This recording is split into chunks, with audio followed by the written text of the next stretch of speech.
ओम शांति। आज की कहानी है संग का असर। एक दिन गौतम बुद्ध एक राज्य से दूसरे राज्य में जा रहे थे। वे अचानक रुक गए। जमीन पर पड़ा हुआ एक पुरानी रस्सी का टुकड़ा उठा लिया, अपने एक भिक्षु के हाथ में थमा दिया और उसे कहा, मुझे बताओ, इसमें से कैसी गंध आ रही है। भिक्षु ने उसे सूंघा और कहा, इसमें से दुर्गंध आ रही है। फिर गौतम बुद्ध ने वहां उपस्थित सभी भिक्षुओं से कहा, इसे सूंघो और बताओ, मुझे बताओ, यह कहाँ पर इस्तेमाल किया गया है। उस रस्सी से बहुत दुर्गंध आ रही थी। कुछ भिक्षु ने तो उसे सूंघते ही मुंह बिगाड़कर तुरंत दूसरों को सौंप देते और अपना हाथ झटक लेते थे। सभी ने उसे सूंघा और कई भिक्षुओं ने अपना निष्कर्ष बताया कि इस गंध से ऐसा प्रतीत होता है कि यह उस रस्सी का टुकड़ा है जो मछलियों को पकड़ने के लिए मछुआरे इस्तेमाल करते हैं। बुद्ध ने जवाब दिया, बिल्कुल सही। फिर बुद्ध ने दूसरा सवाल पूछा, इस रस्सी को जब तैयार किया गया, क्या उस वक्त भी इसमें ऐसी गंध होगी? सभी भिक्षुओं ने एक साथ कहा, नहीं, उस वक्त रस्सी गंधहीन होती है। उसमें न सुगंध होती है न दुर्गंध होती है। गौतम बुद्ध ने कहा, बिल्कुल सही। रस्सी मूलतः कोई गंध नहीं रखती, परंतु चूंकि यह रस्सी दुर्गंध से भरी हुई मृत मछलियों के बीच में रखी गई थी, वह दुर्गंध रस्सी में भी आ गई और अब वह दुर्गंध इस रस्सी का अभिन्न अंग बन गई है। अब यह रस्सी जिस किसी इंसान के हाथ में जाएगी, वह अपनी दुर्गंध उस हाथ में फैला देगी, इसलिए वह इंसान इसे तुरंत फेंक देगा। इसे सदा घृणा की नजर से देखा जाएगा और कोई भी पसंद नहीं करेगा। कुछ लोगों ने गौतम बुद्ध का इशारा भाप लिया था, परंतु कई लोगों को इसका उदाहरण का अर्थ समझ में नहीं आया।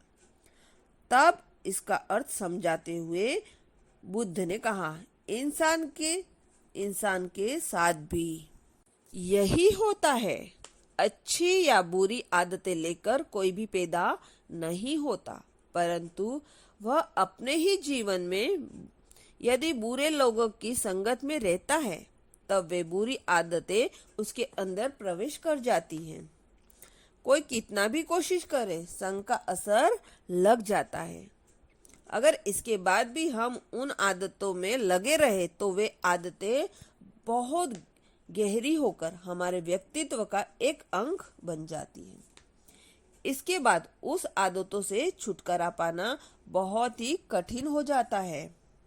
परिणाम स्वरूप हमारे व्यक्तित्व में बुराई देखकर लोग हमें बुरा इंसान समझने लगते हैं तथा हमारी संगत से बचना चाहते हैं और हमें कोई भी पसंद नहीं करता। इसलिए इंसान को शुरू से ही इस बात के लिए सतर्क रहना चाहिए कि वह किन लोगों के संगत में रहता है। जिन लोगों की तरह हमें बनना नहीं चाहते, उन लोगों की संगत में हमें रहना नहीं चाहिए। इस उदाहरण से सभी भिक्षु समझ गए कि बुरी संगत से बचना कितना महत्वपूर्ण है।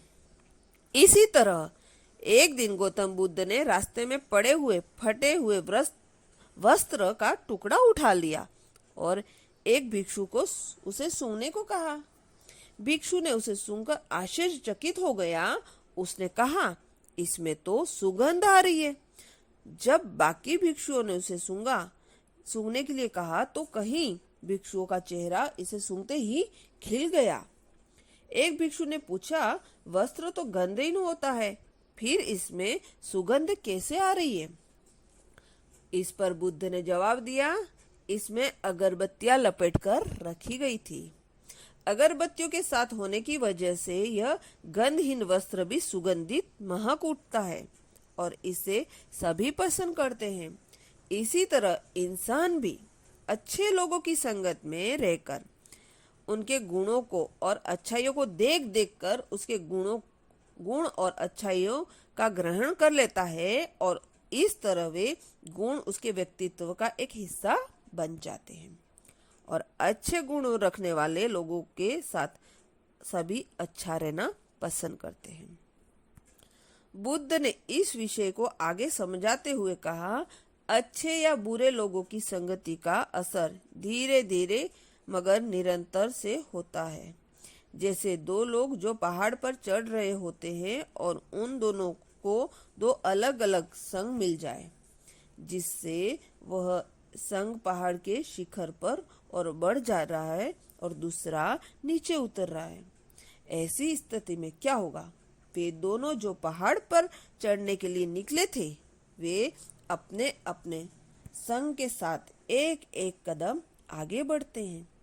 उसमें से एक पहाड़ की शिखर की तरफ एक कदम बढ़ाएगा तो दूसरा पहाड़ के तल की तरफ एक कदम बढ़ाएगा। परिणाम स्वरूप अंत में यह देखा जाएगा कि एक पहाड़ के शिखर पर पहुंच गया और दूसरा पहाड़ के तल पर पहुंच गया। इसलिए सही या गलत संग के साथ रहने के फायदे या नुकसान यदि हमें तुरंत दिखाई न भी दे तो भी हमें सही संग का ही चुनाव करना चाहिए। ओम शांति।